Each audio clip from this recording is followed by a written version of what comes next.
Act, which would restrict ownership of big cats, the Shark Fin Sales Elimination Act, which fights the barbaric shark fin trade, and the PAST Act, which fights the cruel practice of soaring on horses. These are just a few examples. But we thank you for all you've done and continue to do for animals. You make our state of Connecticut proud, and we're very grateful to have you as our senator.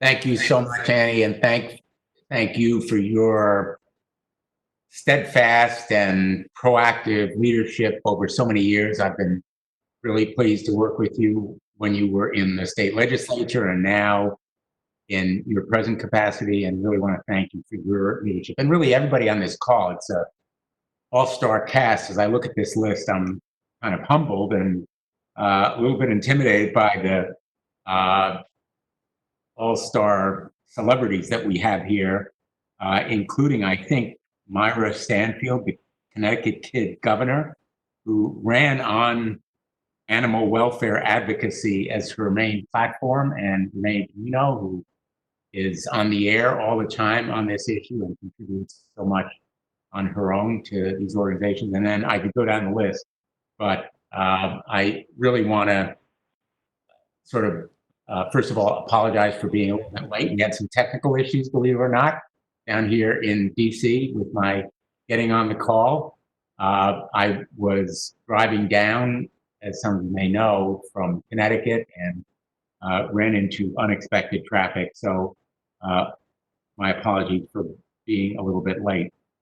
Here's the reason that I really wanted to get everyone together. I think we have really a unparalleled and unprecedented challenge here that we haven't faced before, just as our state and our country is facing a challenge with the coronavirus, the healthcare challenges, the economic crisis, and I have seen the heartbreak and hardship, as you all have, as I have done video conferences, individual telephone calls, teleconferences across the state with all kinds of groups, small businesses that are hanging by a thread, workers and families that are struggling to put food on the table and pay their rent and utilities, state and local governments that have been hit by huge deficits, the healthcare facilities, the hospitals that no longer are doing elective surgeries and yet are faced with rising costs that they are really struggling to cover. And of course, all of the workers who have been furloughed and laid off, trying to get on unemployment insurance. And so I'm back here in Washington. I hope to do another package. You know, we've done a number of them, trying to provide aid to small businesses, the PPP, payroll protection, paycheck protection program, which covers not only small business, but also nonprofits. I hope that many of the organizations here have made applications. We can talk about that issue in a couple of moments, as well as another stimulus paycheck or payment to families. The $1,200 per person was a big step, but nowhere near enough. And so I hope we will be doing that kind of measure. And then also additional aid to our hospitals and healthcare facilities, so they will have the tests. Tests are so important. And the personal protective equipment, masks, gowns, gloves, all of the stuff that's in such short supply that we have an obligation to provide. And of course, a Heroes Fund. I've fought for a Heroes Fund to provide premium pay, a reward to those workers that have financially sacrificed, not only our docs and nurses and clinicians and technicians in those healthcare facilities, but also our police, our fire, first responders, grocery store workers, others who are putting their lives on the line every day. They deserve premium pay, to reward them, to compensate them for those sacrifices, also to retain them and to recruit more of them. Reward, retain, recruit, a Heroes Fund, providing $13 an hour in premium pay, up to $25,000 retroactive to January 27th, when a national emergency was declared. These kinds of measures are absolutely vital to deal with our healthcare crisis. People are not going back to work. They're not going back to schools or to restaurants or other public places until they feel safe and secure. And that's why the healthcare crisis and the economic emergency, are so inextricably linked. But we've also seen other challenges, and that's really why I wanted to get together this week. Domestic violence reports are rising. And at this point, the reason can be readily understood. People are confined at home with rising tension, strain. Abusers are more likely than ever to take advantage of the physical isolation and even social isolation to exact a toll that we need to meet. And of course, here's the kind of dirty little secret. Many survivors and victims are more likely to stay in that abusive situation because they fear for their pets. Many shelters cannot accommodate pets, and so very often the victim or survivor is faced with a choice of whether to stay in the household or abandon a pet. That's the domestic abuse stark hard reality, which I hear from the domestic abuse advocate. Number two, this kind of real economic hardship, painful as never before. And I've seen the lines of people waiting in their cars, literally miles long, at Rentschler Field, at the mobile food pantry that the Connecticut Food Bank is organized in East Haven and Hamden. Just this morning in Stamford, person to person at the Yearwood Center, people waiting in line for this food. This hunger, food insecurity is of a magnitude that we've never seen before in Connecticut and our country. And that affects pets, animals in the care of human beings who may not be properly cared for. Third, a lot of folks are putting their animals up for adoption. And so, and I want to hear from you about what you're seeing, but these reports come to me about increasing numbers of people very simply out of real need saying, I just can't afford to properly care for this pet. And so that is a challenge. And finally, the kind of scams that we see among the puppy mills and other kinds of potential sources of abuse of animals are there, as they always are. They've been mentioned publicly by the Consumer Protection Commission in our state and elsewhere.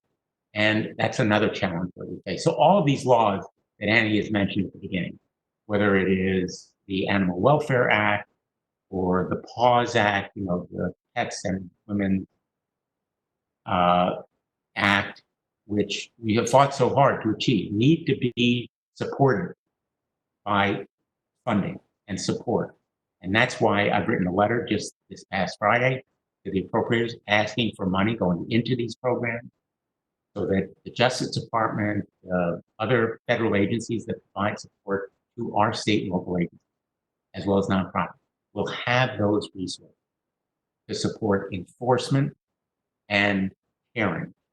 Animal welfare is, compared to $2.2 trillion, which is roughly the size of the federal budget, it is a pit, right? But it has such important meaning. And I think we need to raise awareness. We need to provide these resources. And you are the ones who ultimately are the source of our strength. You're the leaders, you're the champions and the advocates. And I've always been grateful to work with you side by side on these issues. And I am willing to, not just willing, I'm eager to make this issue a priority, a real priority. If you feel, I don't want to, manufacture an issue, but I'm telling you what I'm hearing, what I see evidence of happening out there in families and our communities. And so I want to make this a priority and, in fact, make it a major federal effort because I think people really care.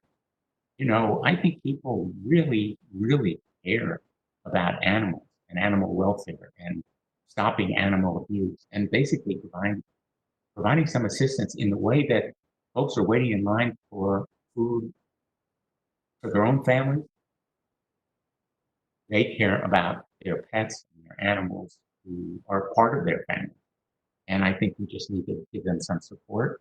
And, you know, that's why I wanted to bring everyone together. And my apologies for starting late. I didn't need to talk for this long, but it's a big, broad subject. And I hope we'll have another relief package where we can make it a priority. But even without another package, I think we have a chance to use the appropriations committees, to use public outcry to make sure that we support this kind of effort. So thanks very much to Annie, to all of you. And I'm eager to hear your questions or comments, reviews, your perspectives. Let's go from here. All right. All right. Annie, would you like to pick things back up? Anything on your end? Oh, sure. Yes, I can. Did you want me to start off with the question or? Well, if you have anything, to add at this point, sure. Yeah, one of the issues we've seen here in Connecticut, what we've tried to organize, a lot of us on this call, is trying to make sure, like Senator, like you were saying, getting food to people in need, like through food pantries. And there's already a system in place right now that delivering food to humans. Why not encourage pet food to be available there, just to make it easier? Right now, we have a lot of municipalities doing it in private groups, but it would seem like that's an easy way to get food distributed to the masses quickly. And we found a little bit of hesitation. It's logistical issues or perceived logistical challenges that are limiting some of the major groups, Food Share, Connecticut Food Bank, from including pet food. And if there's any way that could be encouraged, that could help augment all the small efforts going on all across the state. And I'm sure others would want to comment on that as well here. Yeah. Senator, this is Joanne Basile from Connecticut Votes for Animals. I actually sent this as a question to your staff people earlier today. Annie from HSUS and Deb Bresch from ASPCA and I have been talking on the phone for the last couple of weeks about trying to find a way of reaching out to the Connecticut Food Bank and Food Share to see if we could engage them in a conversation that would allow us to take advantage of some of the logistical mechanisms that they've put in place so that we could have a parallel system for feeding some of the animals in these homes. We know that almost 50% of the households in the state of Connecticut have animals in their home. And if you've got lines of people in Rentschler Field and down in Bridgeport, just insurmountable numbers of people, you know that 50% of those people are having, if it's a food desert for them, it's got to be a food desert for their animals. And there have been a lot of individual efforts going on, but to in fact try to mount something that is larger, that could get us through this crisis, and then perhaps could establish a mechanism on an ongoing basis is really something we're looking forward, that we would like to get on. And we would love to have and understand this would be a Connecticut-based issue, but we would love to have your leadership and encouragement to have that done.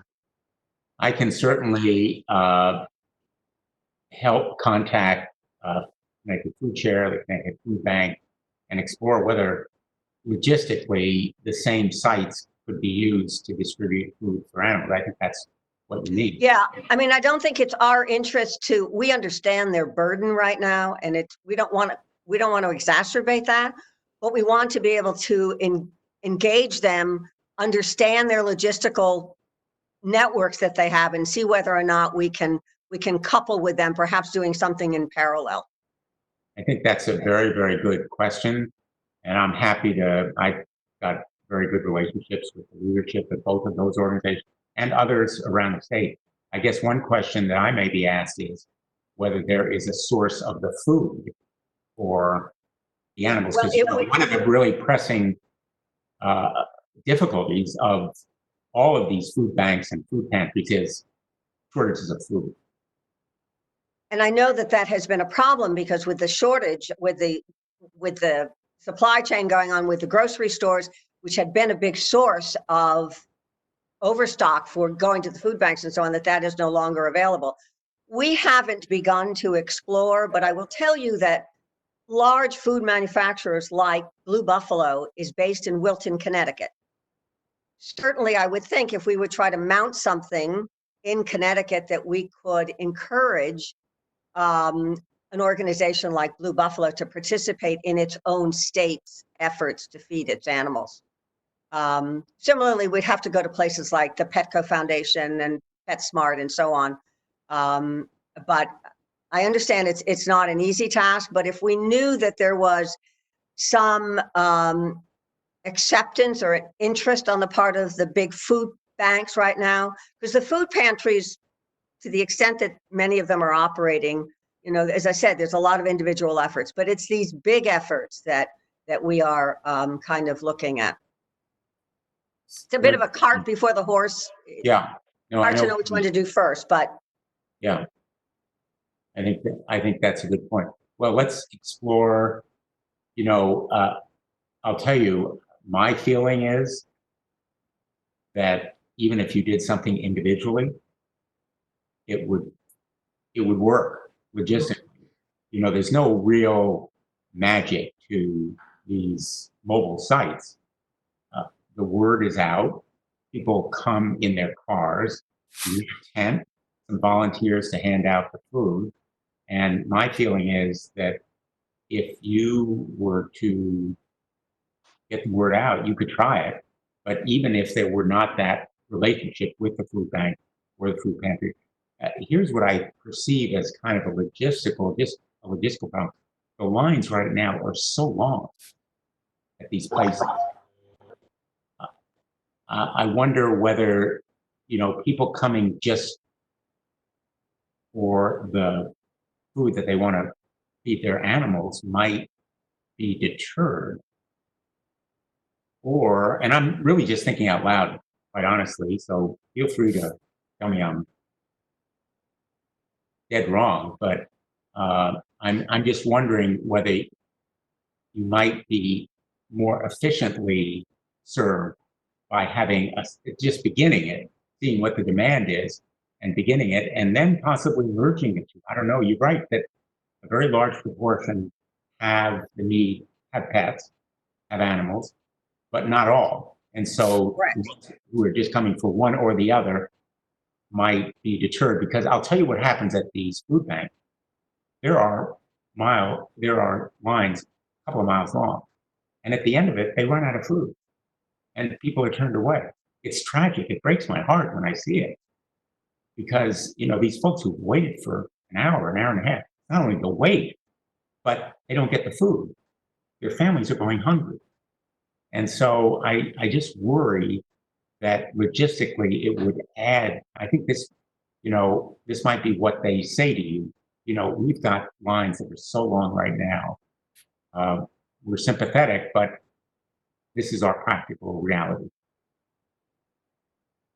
But on the other hand, I don't want to leave any stone unturned. I think we should explore the possibility that you just suggested about where the food comes from, because the food bank isn't the only way to do it. But I'll ask, I'll explore it. I'd be happy to.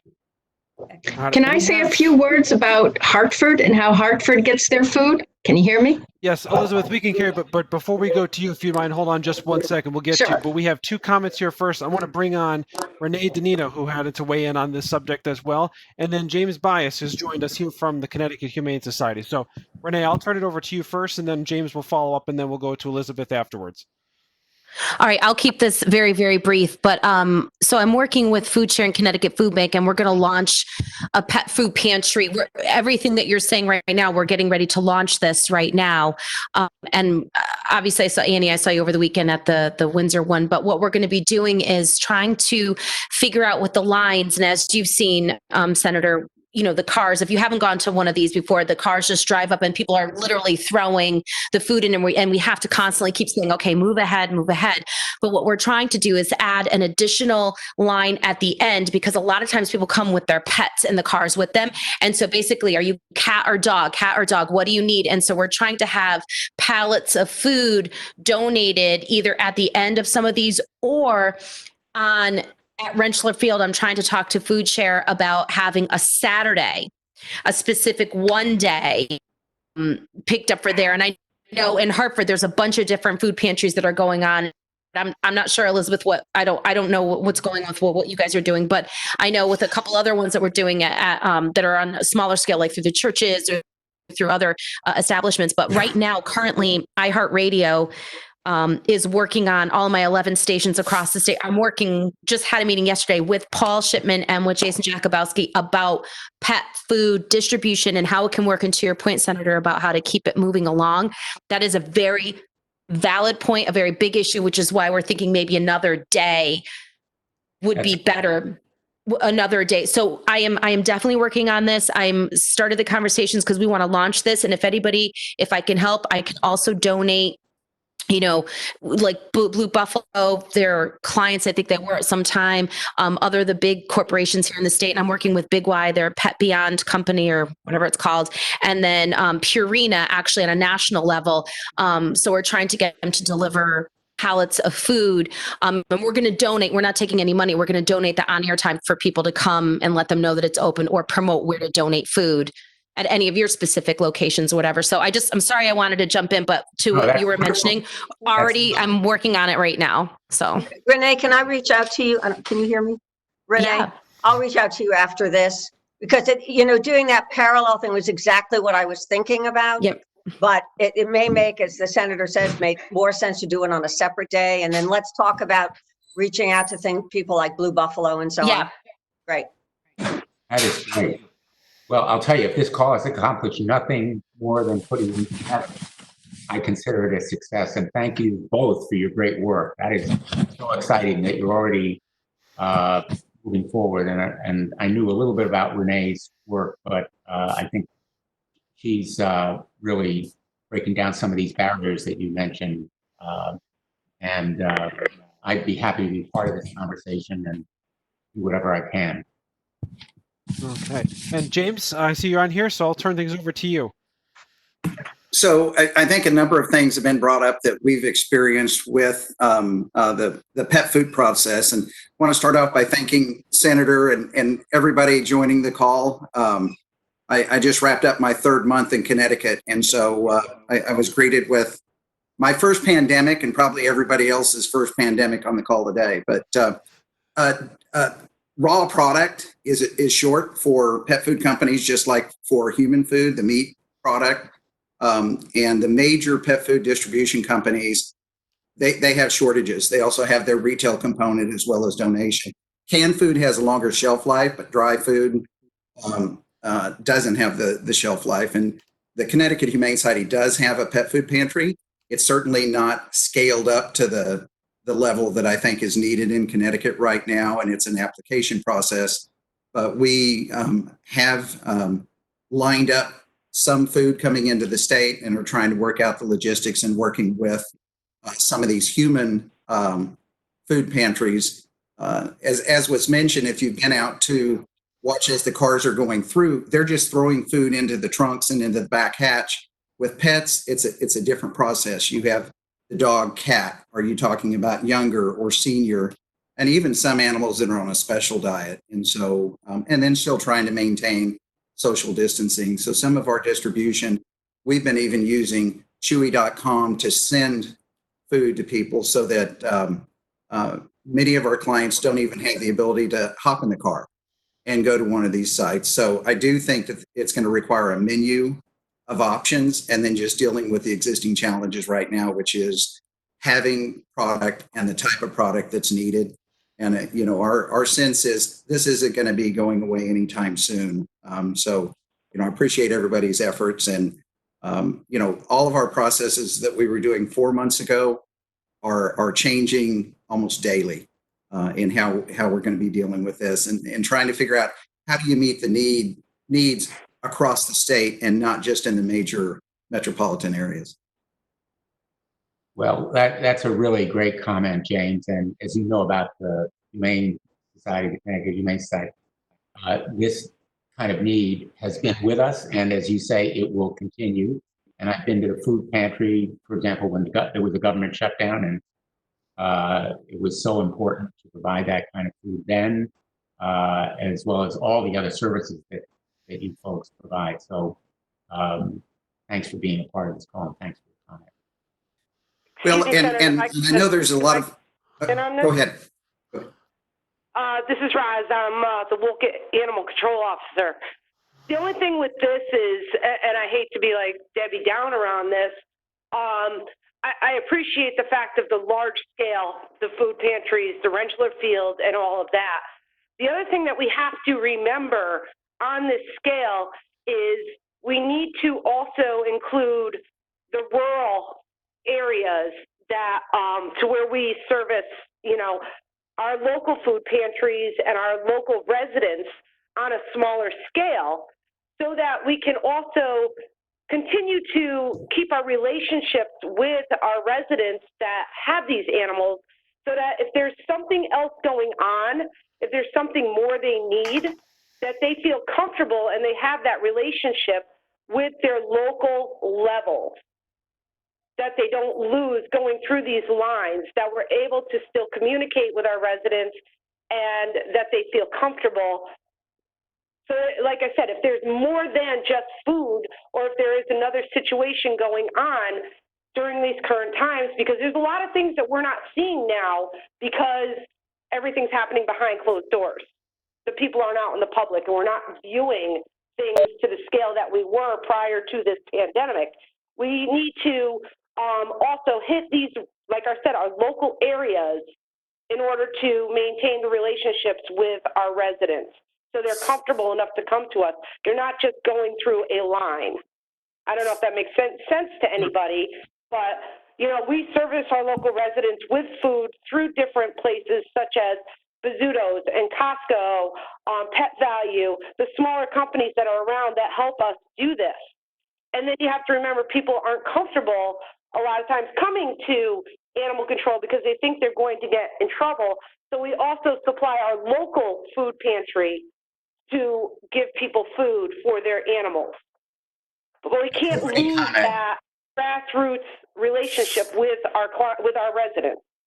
That's a great comment, Roz. And I know in Wolcott and areas, the towns and the animal control officers are doing great work to protect those pets and to make people comfortable coming forward. So that's a really important point. Now, I think Elizabeth was going to make a comment. Let me.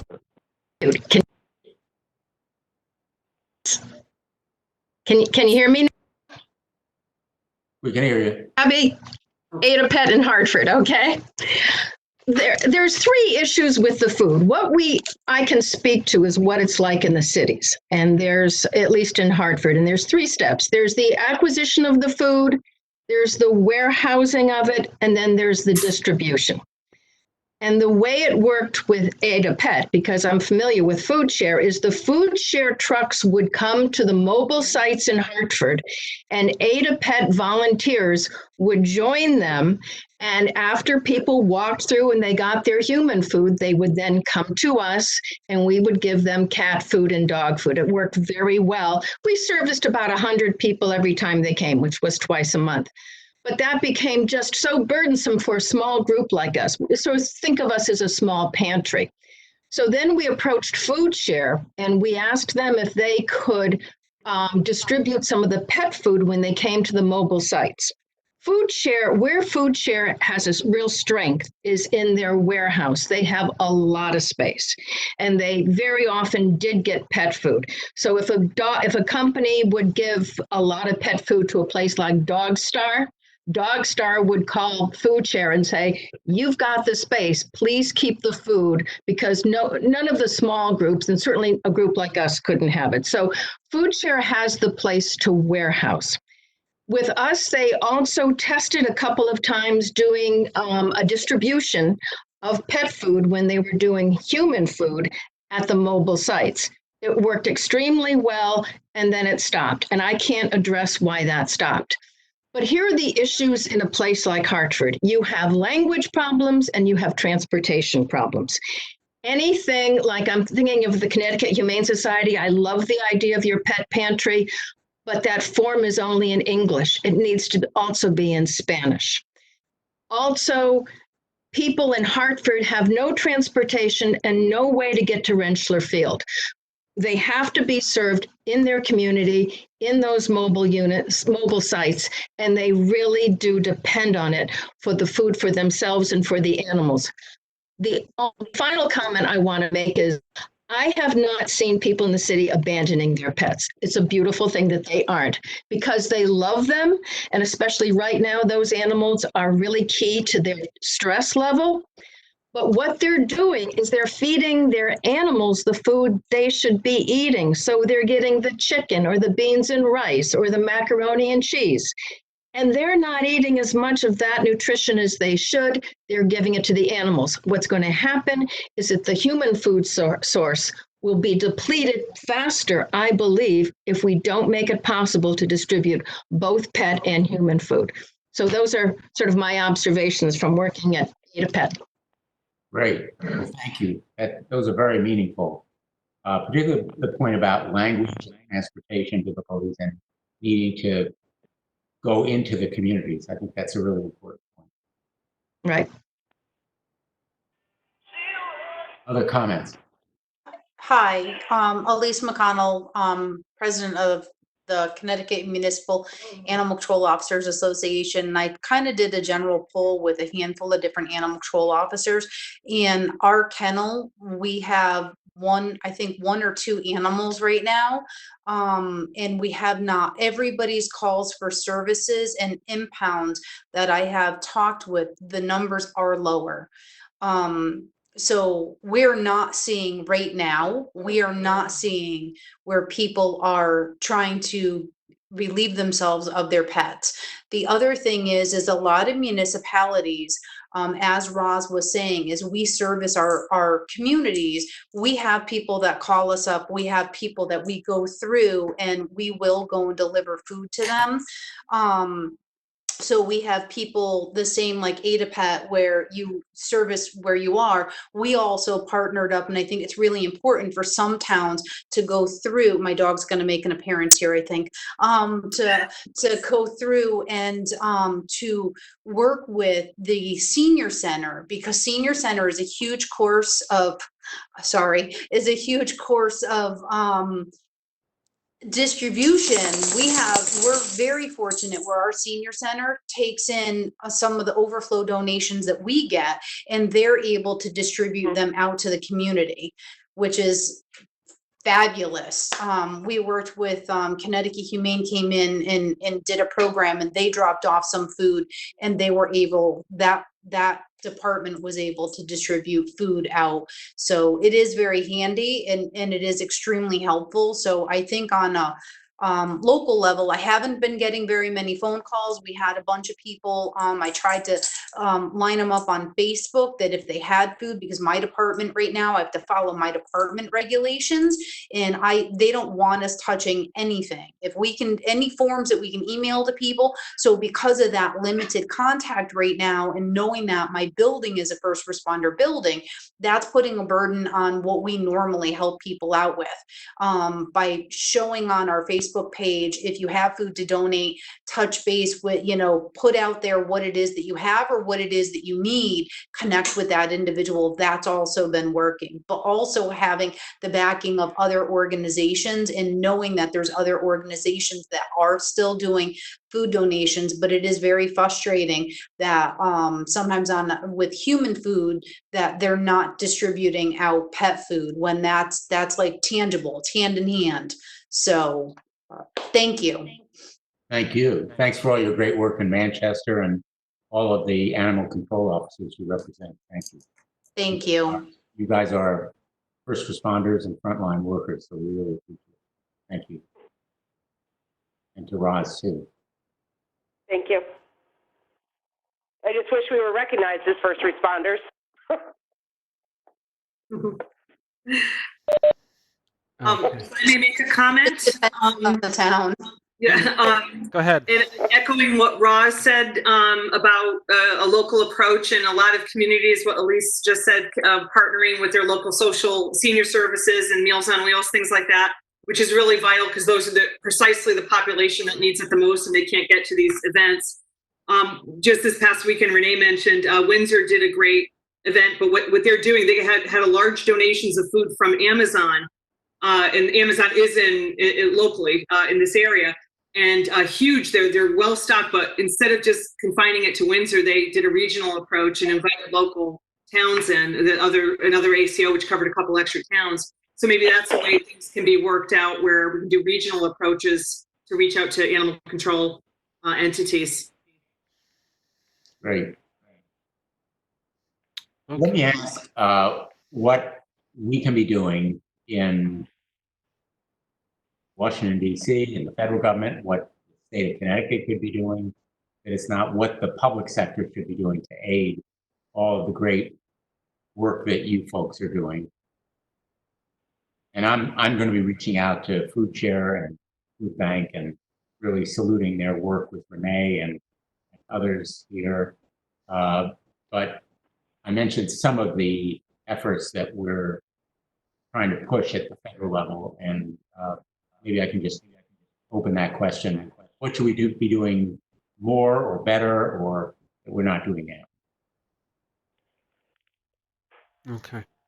Renee, I see you got your hands up, so I know you had made a Listen. comment earlier. So what do you, go ahead. If anyone wants to hang up on me, I get it because I can't caddy. So just shut me down if you feel like you have to. I understand, but I have to just.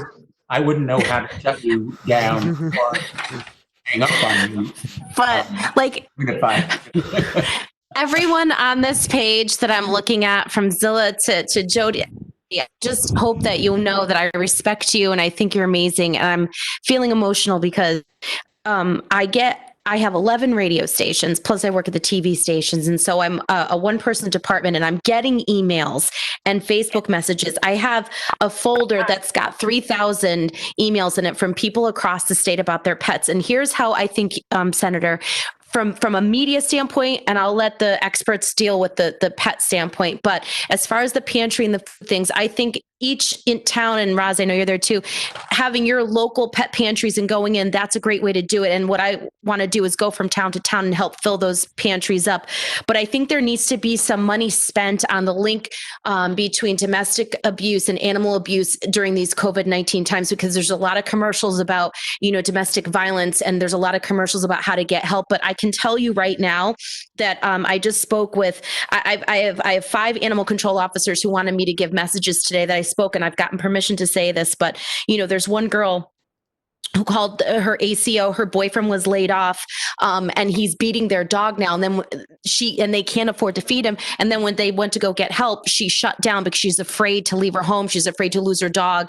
I have ACOs that dogs are being tied up with bags of food because they can't afford to have them. And while maybe the numbers overall aren't up, it is happening. So I think there needs to be a direct marketing campaign towards specifically people and pets, and the relationship of how when we're kinder to animals, we're kinder to people, that whole thing there, because I do think we're spending an awful lot of time on domestic violence, which we should, and hunger for people, which we should, but we're forgetting about those seniors with Connecticut Renewal Team. They can't even get out to get groceries and they're eating the food, so I mean, there's just no direct marketing campaign. Whether it's in English or Spanish to let people know that they can get help if they need it. So that's what I think. That's a great point. It's really important to get that word out. And I think that, coming back to the domestic violence part of it, I'm hearing we don't have the domestic violence shelters on this phone call, but we have done calls with them. And that's also what I'm hearing. Obviously, your point about abuse of animals being linked to abuse of children as well as women. There are reasons we may not entirely understand, or maybe we do, the tendency to abuse animals and children and women altogether. But it's certainly, from what I hear, the reports are on the rise. And I've been involved in Interval House, the largest domestic violence shelter for a decade and a half, starting an organization called Men Against Domestic Violence, Men Make a Difference, Men Against Domestic Violence. And this is one of the indicia, as we all know. So thanks for raising that point. And I would love to work with you on that aspect of it to make sure that we raise consciousness. Renee, I was just talking to Zilla the other day about this, and what I can't understand right now is before this COVID, we were on such an uptick, and the cases were coming in, and everything was rolling, and things were looking really good. Not really good, but saying that we were proactive and things were happening and moving, and all of a sudden, since this COVID, everything is stopped. And is it the fact that nobody is seeing anything?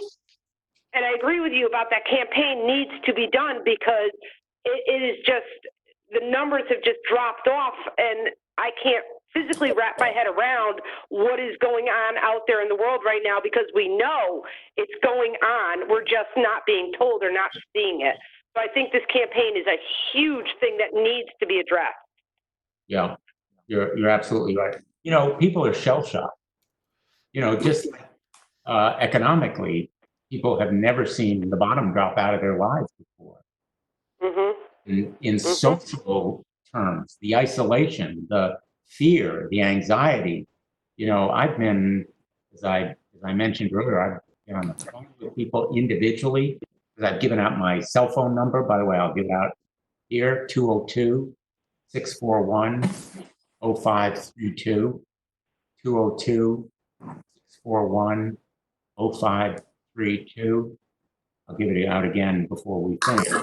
People will call me literally from 6:30 this morning. I was talking to somebody who has a hair salon and is afraid about what she may do to her clients if she opens too early. And, people just have never been through anything like this in their lives before. So I think that kind of campaign, as you said, is absolutely necessary, because hunkering down for people really has meant not only physical isolation, but also social loss of that connectivity that is so important in our society.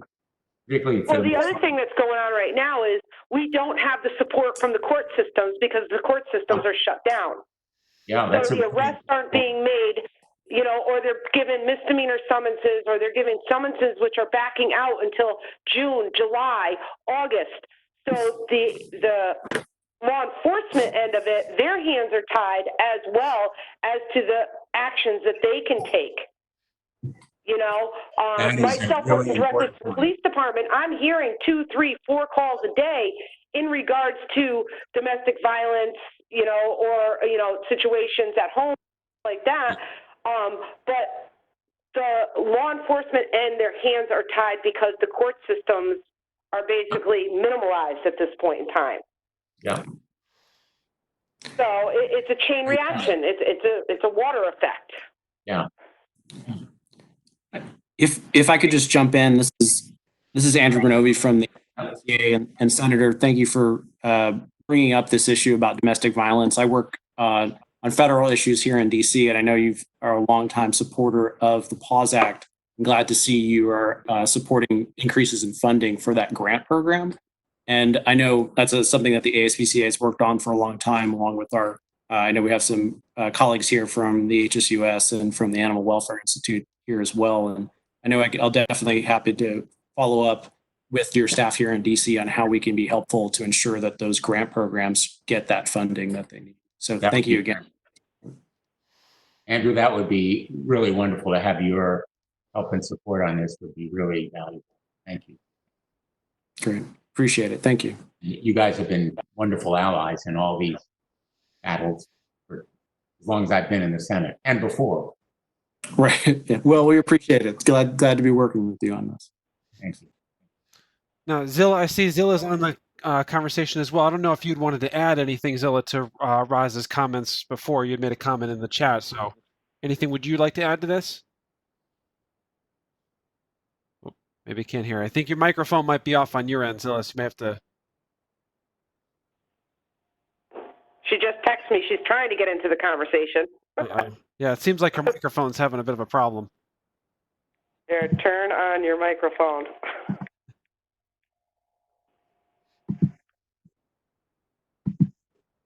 Yeah, it seems like Okay, now I'm on the phone. Yep, there we go. Okay, Thank you. so we have a huge concern with when, the court system opens back up. And we're going to see the cruelty cases exploding. Before all this, we were 70 plus cases throughout the state. And I know that's not all of them. Are the courts going to drop the ball and just push us along through because they are so overwhelmed with all the rest of the cases? That's a huge concern. And at that point, that's going to put us 10, 20 steps back after Desmond's Law and the cross-reporting law, where an officer goes in and they have to cross-report to DCS. I've gotten several reports on the abuser being back in the home and DCF not going back out because of COVID. And the abuser is in the home. There's a court order, for them not to have animals in the home. They now have a cat, and they're talking about getting puppies. So this is a huge concern. And I don't know how to combat. I don't know where we would start to resolve that issue. I think that is such a really critical point about the courts. It applies actually across the board. Evictions have been postponed. Domestic cases have been postponed. Criminal cases have been postponed. And so you're absolutely right that the courts are going to be really backed up and deluged. And they're not getting more resources. There are no more judges. There are no more courthouses. And it's kind of like, a justice system crisis that affects Exactly. the enforcement of Desmond's Law. And we've worked so amazingly on that effort, Desmond's Army. And, I think that's a point that we need to anticipate before it actually happens. Toward the end of the summer, I think, is sometime in July that the courts are supposed to reopen. That's a really important. Okay. Thank So, I see we have a bunch of other comments here from people. So let's see what we can do here. First, I'm going to turn it over to, Senator, you had acknowledged we have our kid governor for Connecticut who has joined us for today's conversation, Myra Stanfield, who's on here with us. She's, of course, been a big advocate on animal welfare. And so, Myra, I'm going to turn it over to you if you have any comments you'd like to make. Thank you. Here we go. Hello, my name is Myra Stanfield, and I'm honored to be serving as the 2020 Connecticut's Kid Governor. Thank you to Senator Blumenthal for inviting me to join your meeting today. If you haven't heard of it before, Kid Governor is a statewide civics program created by the Connecticut Democracy Center at Connecticut's Old State House. It teaches fifth grade students that their votes matter and their voices can make a difference through the election of a fifth grade Kid Governor. I was elected by the fifth graders across Connecticut last November and was inaugurated in January. I ran for Kid Governor on the platform of standing up for animals in need for my love of pets. I'd like to tell you a little bit about my goals for my 2020 term. My 3-point platform goes like this. My first point is to inform and educate kids about companion animals in need and how they can help these animals. I recently accomplished this information piece by interviewing an expert from the Connecticut Humane Society. We just released a 4-part video series on our interview last week. We've posted the videos on the Connecticut's Kid Governor website, social media, and on YouTube for all to see. Please share it with your kids you know. My next point is to encourage schools to fundraise and collect items for their local shelters. To raise awareness of this, I partnered with the Department of Children and Families and Paws for Kids on a poster contest. My cabinet will select 13 statewide winners later this month, and the winning designs will be posted on the Kid Governor website, shared with schools, and featured in a calendar. I'm also writing a blog post about how kids can help support their local shelters during this outbreak. Hopefully, schools will be able to help at the collection drives this fall. My third point is to hopefully have a statewide adoption event at the Connecticut's Old State House, where people can foster, adopt, or just check out all the pets. Stay tuned for more on this in the future. I'm happy that people like you all are standing up for animals during this pandemic. I want kids across Connecticut to know about the many things concerning animals in need and that people are adopting or fostering animals right now. I think this is also important because every pet deserves to have a safe place to live with people that love them and treat them with kindness and respect. If anyone would like to learn more about my platform and work as Kid Governor, you can visit ct.kidgovernor.org. You can also find my blog and email address there. Thank you again, Senator Blumenthal, for having this meeting and inviting me to attend and speak. And thank you everyone for standing up for animals in need. Thank you, Myra. That was really inspiring. And I know from your inaugural, which I attended, how deeply committed you are to this cause. And it really means a lot. It will make a tremendous difference. The 5th graders of Connecticut chose wisely in making you the Kid Governor. And I really appreciate your commitment. Thank you. To you. I'm going to reach back out to you, and I think there may be events and maybe some of what we've talked about here on this phone call that you can be more active in supporting. So, Myra, thank you. Thank you. Okay, great. Now I know, Fran. I believe Fran Silverman, you're on here still. Now, Fran, we have you had a comment earlier, so I'm bringing you on. Go ahead. You had talked about something, so go ahead. Yeah, hi, thanks. Thanks so much, Senator Blumenthal, for meeting with all of us.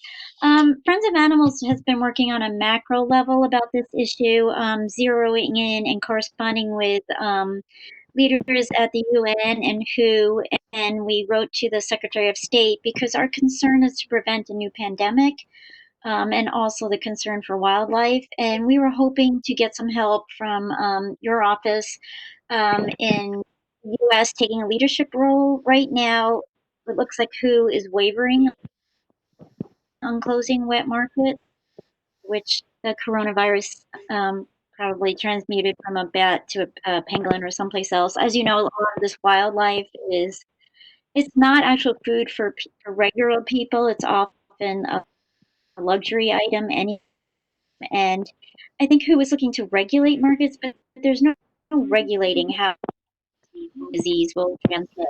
The closer we are to these wildlife, the more the chances that's going to happen. So I was hoping we get some help from your office. What we're looking for is for UN resolution asking countries to shut down the wet markets with some compliance and a mechanism for monitoring. Very, very important. Thank you, Fran. That idea about wet markets, about some of the other ideas, I would be delighted to help. Maybe we can talk offline about the specifics of it. Great idea. Yeah, Friends of Animals. Yeah, we have a Bill Clark is doing the work for us, and he's an expert, and we could talk further. Great. Okay. And then Deborah, you had made a comment earlier, so turn it over to you. Great, thank you.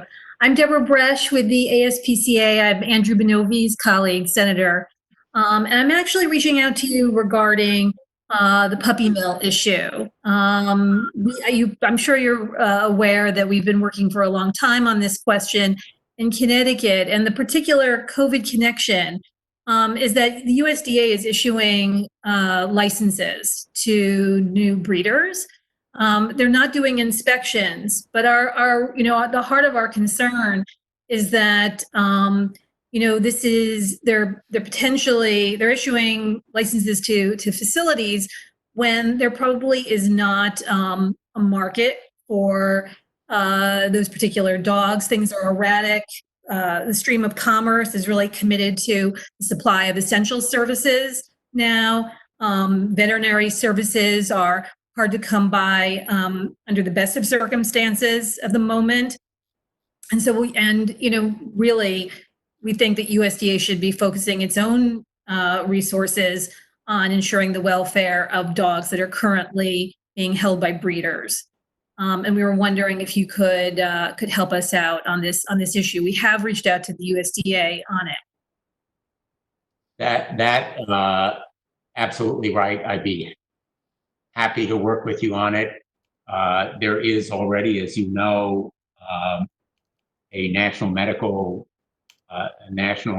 Veterans Medical Services Act. There are laws already on the books, and what we need is for the USDA to enforce them. And I'm a law enforcement guy by training. I spent most of my life, my professional career, as a federal prosecutor, as the U.S. attorney, and as the state attorney general. So I'm a firm believer that laws are dead letter if they're unenforced. And so I would very much like to work with you down here with USDA and anywhere in the country we can get some traction on that issue. As you're right about, I mentioned the puppy mills earlier as an increasing threat. And there's strong evidence that they are an increasing threat to those animals. And it's just absolutely abhorrent. It's horrific what's done by some of those breeders. So let's definitely work together, and we can also talk offline. Thank you so much. Appreciate it. Yeah, great. We'll look forward to that. Great. Well, at this time, I will say, Senator, I do not have anyone else post any comments to me, so I don't have anything else from anybody else at this point. Well, I really want to thank everyone. Again, my cell phone number, 202-641-0532. I can't travel as much as I usually do around the state of Connecticut. As some of you know, I love going around from one end of the state to the other and seeing firsthand and being able to shake hands and hug and all that. So it'll be a little while before I'm able to do it again, but hearing from you and these kinds of calls are a substitute that is really important to me. So please contact me, and I'm going to follow up with Renee and Fran and Deborah and Andrew and others who have raised issues where we can pursue it, and also with Elizabeth and the idea of coordinating the food for animals with food for families, and I think that's enormously promising. So this has been a really valuable session, and I really want to thank everyone who's been on it. I'm going to be presumptuous and suggest that we do it again, not tomorrow, but soon, because I want to definitely follow up on some of these issues. And as I mentioned, this issue is so important to me, as I know it is to you. You have poured your lives into it, and I'm just immensely grateful for all you do. And I want to help and support you any way I can. So thank you. Be well, stay safe, take care of those animals, and please reach out to me. Thank you so much. Thank you, Senator. Senator. Thank you. Be well. Thank you, everyone. You too. Thanks, Tom. You're welcome. Thank you, Tom. everyone. You're welcome. Thank you. Tom and Michael.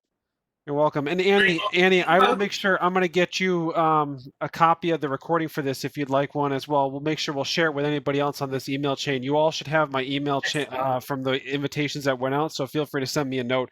We'll share this Andy, with you certainly. And Eve, I see you're on here as well from the Humane Society, so we'll share it with you, and James will make sure you have it, and anybody else on here. You have our email address and our contact information, so be in touch, and we'll be putting another one of these together sometime soon. Wonderful. Thank you. Thank you, Tom. Much You're welcome. appreciated. You're Thank quite you. welcome. Take care, everybody. We'll see you. Bye-bye. Bye. Oh, shoot.